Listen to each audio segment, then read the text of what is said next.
Hello மக்களே, ஆடி மாசம் பிறந்துருச்சு. நேத்து எபிசோட்ல நம்ம விஜயும் காவேரி எவ்வளவு கியூட்டா காமாட்சிமன் கோயில்ல சாமி கும்பிட்டாங்கன்னு பார்த்தோம். காய்ச்சல் சரியாகி 2 பேரும் சிரிச்சுக்கிட்டே வெளியே வந்தாங்க. ஆனா அந்த சந்தோஷம் ரொம்ப நேரம் நீடிக்கல மக்களே. ஆடி பிறந்த நேரம் காவேரியோட வாழ்க்கையில ஒரு பெரிய இடியே இறங்க போகுது. கோவில் வாசல்ல அவங்கள வழிமறிச்சது யாரு? விஜய்க்கு வந்த அந்த பெரிய ஆபத்து என்ன? வாங்க நெஞ்ச பதற வைக்க போற அந்த எபிசோடுக்குள்ள போலாம்.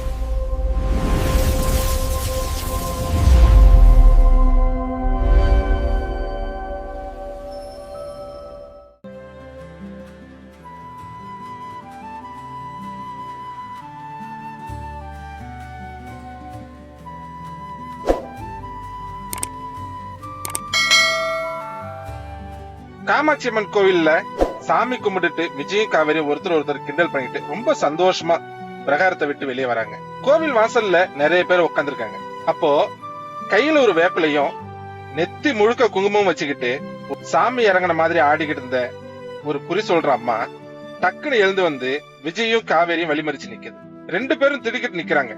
அந்த அம்மா காவேரிய கண்கள் ரொம்ப உக்கிரமா ஆழமா பாக்குது. என்ன தாயே, 5 வருஷமா சோகமா இருண்டு கிடந்தியா? இப்பதான் உனக்கு என்ன தேடி வர வழி கிடைச்சிருக்கா? காவேரிக்கு அப்படியே உடம்பெல்லாம் சிலிர்த்து போகுது.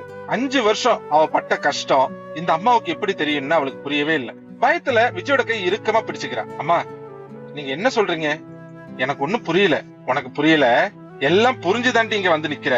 பழசெல்லாம் மறந்துட்டு பிணமா இருந்தவ இப்ப பழசெல்லாம் திரும்ப ஞாபகம் வந்து உசுரோட வந்திருக்க.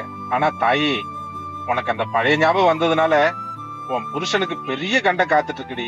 விஜய்க்கு இதை கேட்டதும் கோபம் உச்சிக்கிறது. ஏமா, என்ன உளறீங்க? நாங்க பாட்டுக்கு சந்தோஷமா சாமி கும்பிட்டு வெளியே வந்தா என்னென்னமோ பேசி பயமுறுத்துறீங்க. வழி விடுங்க, நாங்க போகணும். ஆனா அந்த அம்மா விஜயை பார்த்து ஒரு கொடூரமான சிரிப்பு சிரிச்சுட்டு மறுபடியும் காவேரியை பார்த்து பேசுது. இவன் பேச்ச கேட்காத தாயி, பெரியபாளையம் பாலித்தம்மன் கோயிலுக்கு வா. அங்க வந்து உன் புருஷனுக்காக பால் குடம் எடுத்து தீ மிதிச்சு நேர்த்தி கடனை செலுத்து. அப்படி செஞ்சாதான் உன் தாலி நிலைக்கும். இல்லன்னா இவன் உசுறு உன் கையிலே இல்ல தாயி, பாத்துக்கோ அப்படின்னு அந்த குறி சொல்ற அம்மா சொல்லுது. காவேரி இத கேட்டுட்டு அப்படியே ஆடி போய் கண்ணீர் விட்டுறான். ஐயோ விஜய், இவங்க என்னமோ சொல்றாங்க, எனக்கு பயமா இருக்கு. நம்ம அந்த பரிகாரத்தை பண்ணிடலாமா அப்படின்னு அழுதுகிட்டே கெஞ்சிரான். ஆனா விஜய் ரொம்ப கோவமா அந்த அம்மாவை கையெடுத்து கும்பிட்டு சத்தம் போடுறான். போதுமா, நிப்பாட்டுங்க. ஏய் காவேரி, என்னடி லூசு மாதிரி இவங்க சொல்றதை கேட்டு அழுதுட்டு இருக்கேன். நான் என் பொண்டாட்டியோட சாமிக்கு முன்னாடி வந்து நின்னு கும்புறதே பெரிய விஷயம். இதுல இந்த பால் கூட எடுக்கிறது, தீ மிதிக்கிறது, பரிகாரம் பண்றது எல்லாம் எனக்கு செட் ஆகாது. எனக்கு இதெல்லாம் நம்பிக்கை இல்ல.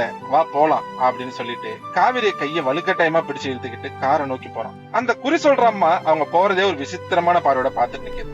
2 பேரும் கார்ல ஏறி வீட்டுக்கு கிளம்புறாங்க. கார் வேகமா போயிட்டு இருக்கு. வெளியில லேசா இருட்ட ஆரம்பிச்சிருச்சு. காவேரி சீட்ல உட்காந்துக்கிட்டு நகத்தை கடிச்சுக்கிட்டு ரொம்ப பதட்டமா இருக்கா. அவன் மனசுக்குள்ள அந்த அம்மாவோட வார்த்தைகள் தான் திரும்ப திரும்ப ஒலிக்குது. காவேரி சொல்றா, விஜய் பிளீஸ் வண்டி மெதுவா ஓட்டுங்க, என் மனசு என்னமோ பண்ணுது.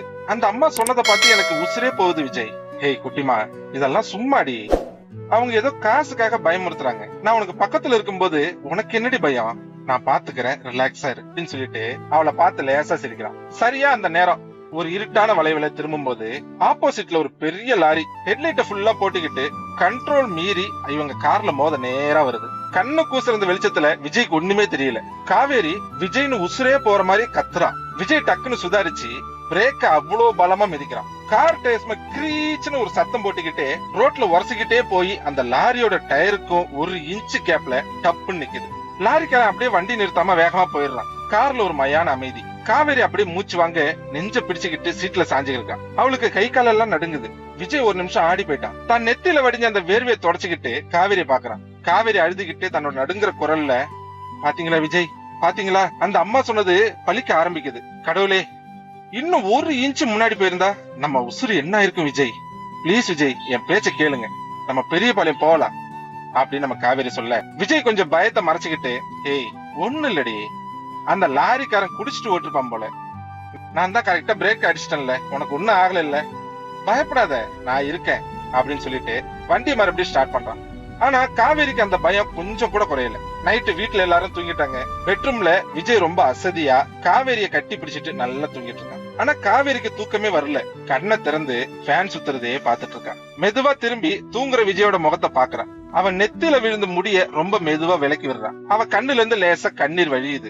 காவேரி மனசுக்குள்ளே பேசுறா, நீங்க என் உசுரை காப்பாத்தா என்ன வேணாலும் பண்ணுவீங்க, ஆனா உங்களுக்கு ஒரு சின்ன ஆபத்துனா கூட அதை தாங்குற சக்தி எனக்கு இல்ல விஜய். நீங்க வேணாம்னு சொன்னாலும் சரி, என்ன திட்டினாலும் சரி, நான் பெரிய பாளையத்தம்மனை போய் பார்க்கதான் போறேன்.